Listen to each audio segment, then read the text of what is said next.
Sehat walafiat, terutama sekali kita sekalian dikaruniai taufik dan hidayah, iman tetap di dalam dada kita, sehingga dengan iman yang tetap ada dalam diri kita, kita mampu untuk berbuat kebaikan, kita mampu untuk mendatangi, menghadiri salat subuh berjamaah pada kali ini, kita mampu untuk melaksanakan ibadah puasa ditopang dengan kesehatan dan umur panjang.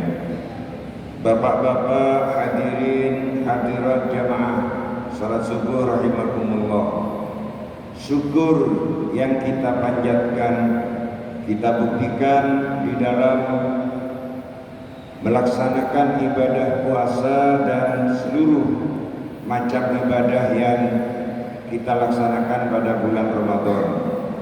Siang hari melaksanakan ibadah puasa, malam hari melaksanakan ibadah tarawih, kemudian memperbanyak membaca Al-Quran. Karena memang pada bulan Ramadan kali ini, pada bulan Ramadan Al-Quran diturunkan oleh Allah Subhanahu wa Ta'ala.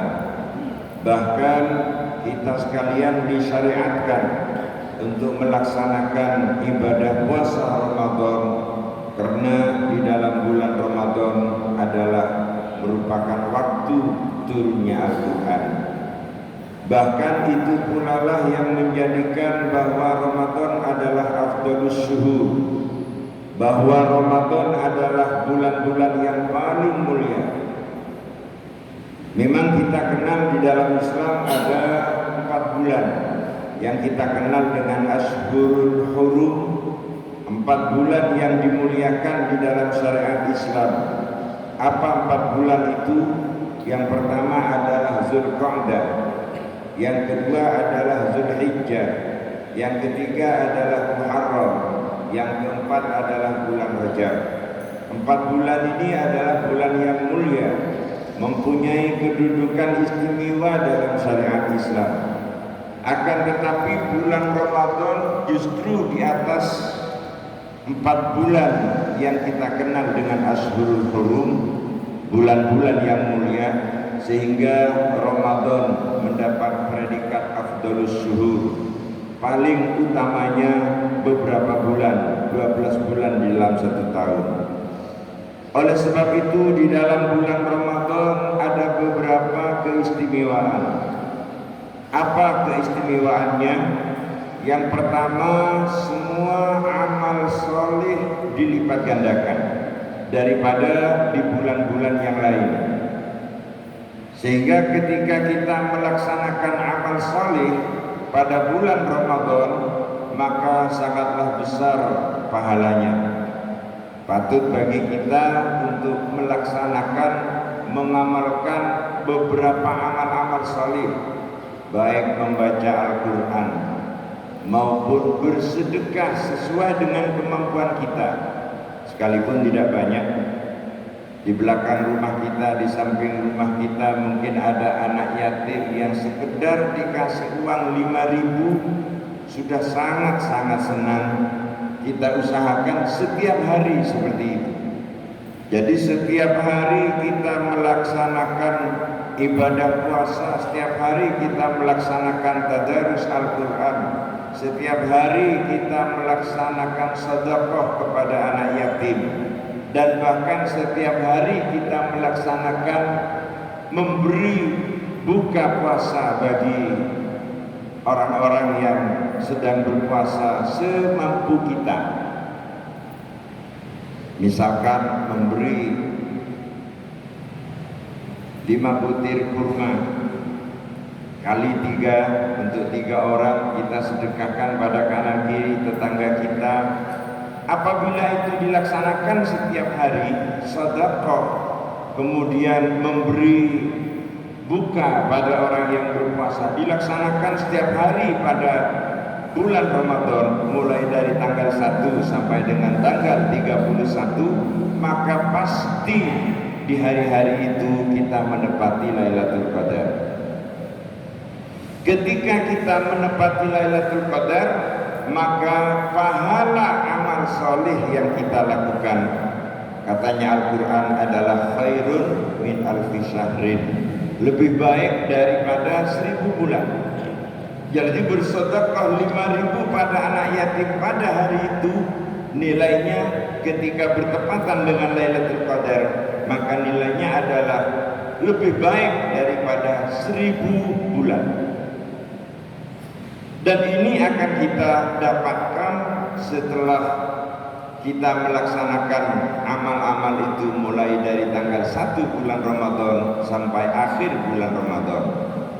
Memang hadirin hadirat jamaah salat subuh rahimakumullah, memang Rasulullah sallallahu alaihi wasallam di dalam sebuah hadis Nabi bersabda, taharraw lailatul qadri fil witri minal ashril awakhir min Ramadan.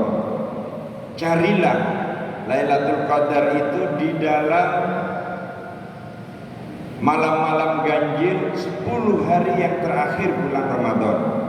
Artinya kata ulama, bulan Ramadan arja, lebih bisa diharapkan pada tanggal 21, pada tanggal 23, pada tanggal 25, pada tanggal 27 dan 29.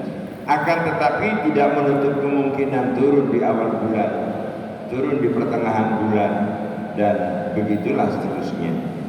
Oleh sebab itu bapak-bapak, ibu, hadirin hadirat jemaah salat subuh rahimakumullah, keistimewaan inilah yang harus kita kejar selama bulan Ramadan, sembari melaksanakan ibadah puasa, bukan hanya mencegah dari barang-barang yang membatalkan, dari mubtilatus shaum, apa-apa yang membatalkan puasa, akan tetapi melaksanakan puasa dengan puasa yang sebenar-benarnya. Jadi berpuasa yang sebenar-benarnya adalah menahan diri dari hal yang membatalkan puasa, kemudian anggota kita menahan diri dari melaksanakan maksiat dengan berbagai ciri-ciri khasnya, kemudian pikiran dan hati kita menahan diri dari perbuatan, dari pikiran dan gerakan hati yang bersifat kekotoran, yang bersifat keji, yang bersifat buruk, kita hindari semaksimal mungkin. Artinya 1 bulan ini kita berusaha untuk menjadi baik. Baik artinya tidak melakukan perbuatan dosa, tidak melakukan perbuatan buruk, tidak berpikir buruk, tidak terlintas niat untuk berbuat buruk, sehingga dengan demikian begitu keluar dari bulan Syawal, itulah yang kita idamkan bersama, yaitu la'allakum tattaqun. Di dalam firman Allah, a'udzubillahi minasyaitonir rajim, ya ayyuhalladzina amanu kutiba alaikumus shiyamu kama kutiba alal ladzina min qablikum la'allakum tattaqun. Inilah beberapa hal yang harus kita lakukan. Bapak-bapak, ibu, hadirin hadirat jemaah salat subuh rahimakumullah, ada 3 lagi yang sangat istimewa di dalam bulan Ramadan ini. Pertama, bahwa di dalam bulan Ramadan adalah bulan nuzulul Quran. Kemudian kedua, karena bulan nuzulul Quran, maka di dalam bulan Ramadan adalah syahrus syam, bulan di mana kita berpuasa. Kemudian pada bulan Ramadan pula kita ada disunahkan untuk melaksanakan salat sunnah yang khusus pada bulan Ramadan, yaitu salat tarawih. Nah, ketiga-tiganya adalah merupakan amalan dan bahkan peristiwa yang terjadi pada bulan Ramadan. Bapak-bapak, ibu, hadirin hadirat jemaah salat subuh rahimakumullah, oleh sebab itu sangatlah patut bagi kita sekalian untuk kita mengambil hikmah dari adanya bulan Ramadan pada saat ini.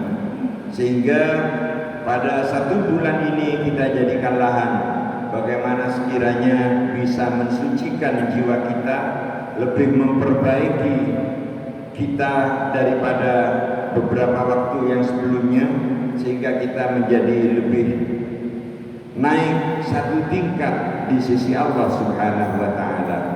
Bapak-bapak, ibu, dan saudara-saudara sekalian, dari ayat yang saya bacakan tadi, kita mengetahui bahwa puasa Ramadan, bahwa puasa secara umum bukan hanya diwajibkan bagi kita umat Muhammad, bukan hanya diwajibkan bagi kita umat Islam, akan tapi diwajibkan juga bagi umat-umat terdahulu, sekalipun dengan bentuk yang berbeda, sekalipun dengan format yang berbeda dan cara yang berbeda pula.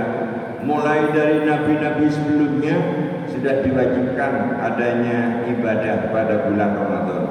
Kenapa ibadah bulan Ramadan diwajibkan? Karena manusia terdiri dari 2 unsur.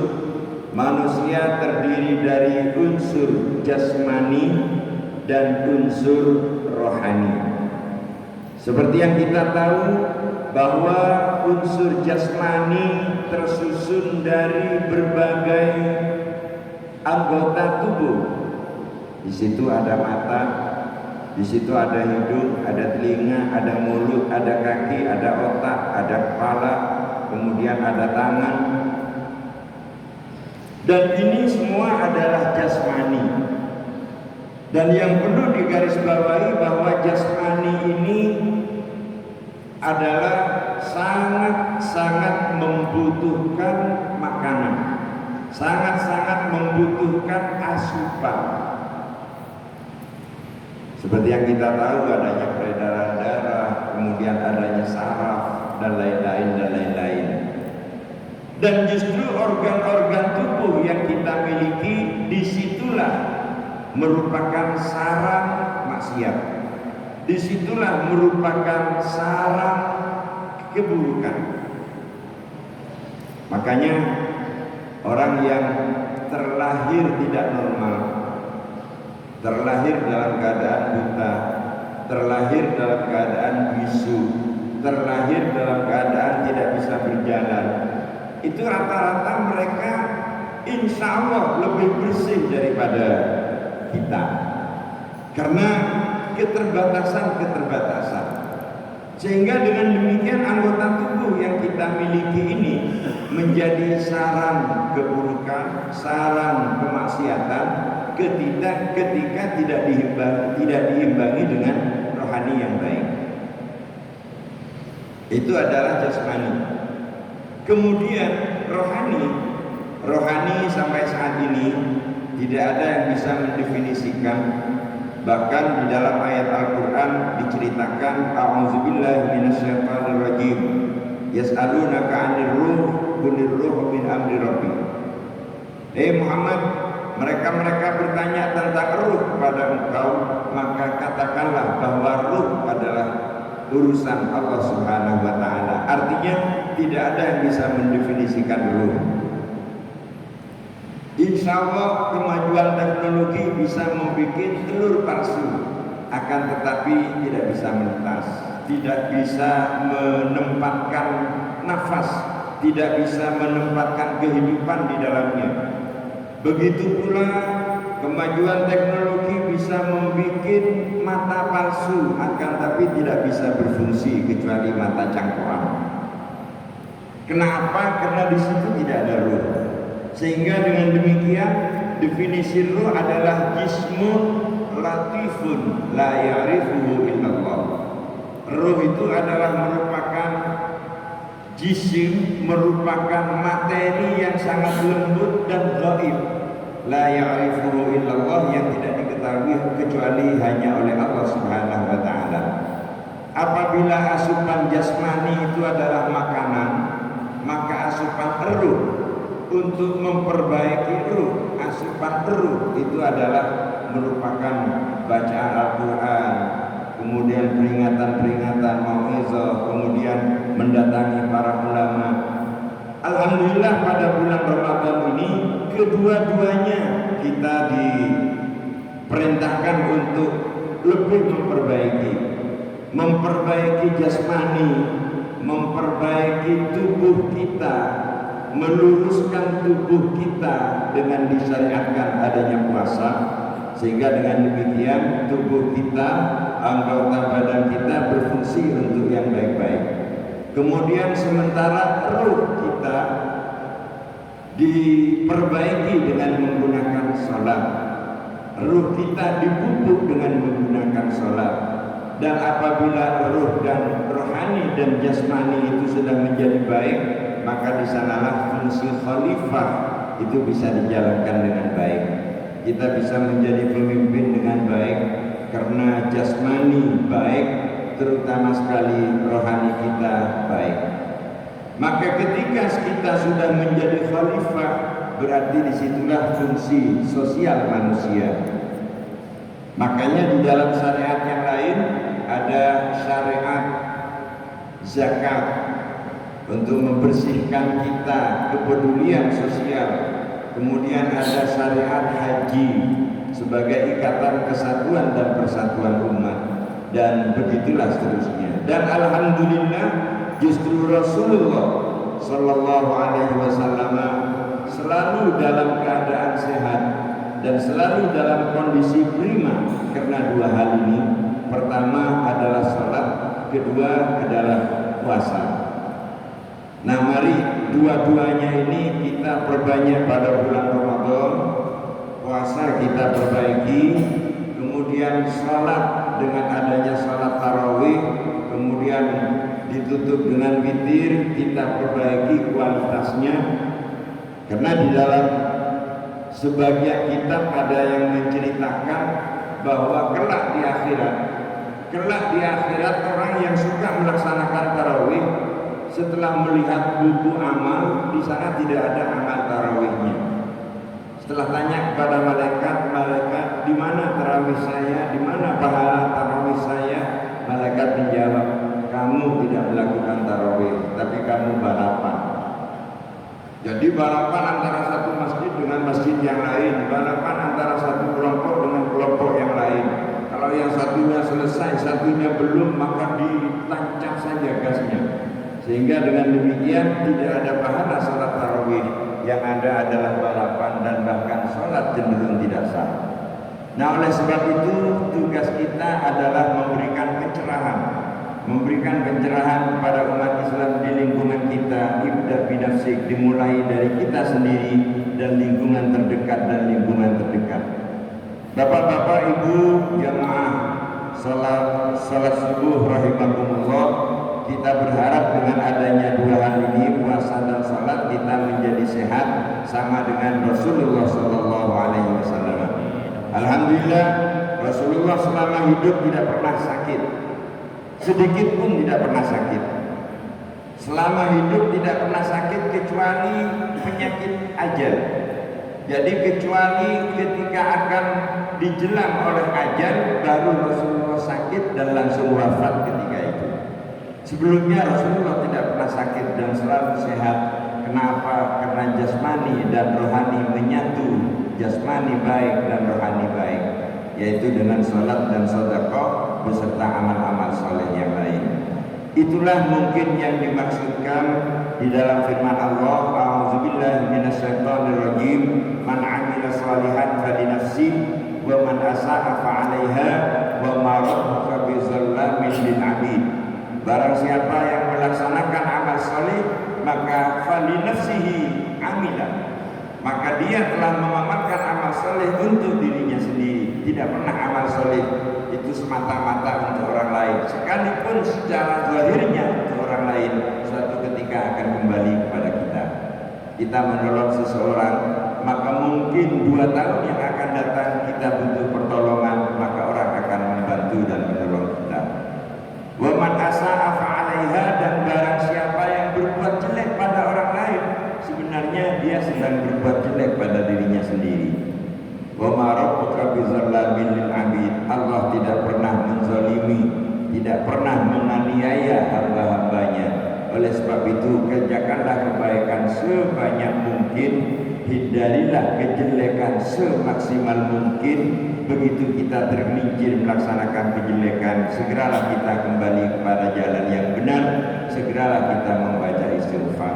Mudah-mudahan kita sekalian selalu tetap dalam perlindungan Allah Subhanahu wa taala, selalu tetap di dalam taufik dan hidayah Allah Subhanahu wa taala, dan tetap mendapatkan rahmat dari Allah Subhanahu wa taala. Ini yang dapat saya sampaikan. Hadanallahu wa iyyakum ila siratal mustaqim. Assalamualaikum warahmatullahi wabarakatuh.